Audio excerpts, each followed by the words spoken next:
43. Solve the quadratic equation. Negative 8x squared minus 12x equal to 0. We have to find the values of x. So to solve this question, we will have to take the greatest common factor. So I will write minus 8x squared, which equals minus 4 times 2 times x. And for the negative 12x, this equals negative 4 times 3 times x. From here, we can take minus 4 as a greatest common factor, and we can take x as well.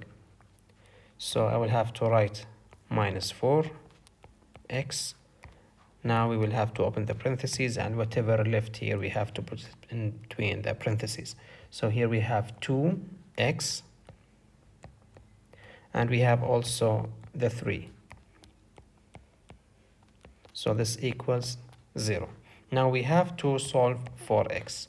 So now minus 4x equals 0, or 2x plus 3 equal 0. Now simply we have to divide both sides by minus 4. So these will cancel out. Now we have x equal 0.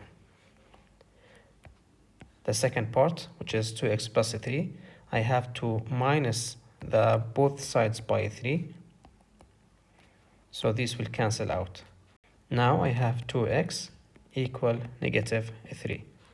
Now again I have to divide both sides by 2 to cancel the 2 or isolate x. So in this case x equal negative 3 over 2.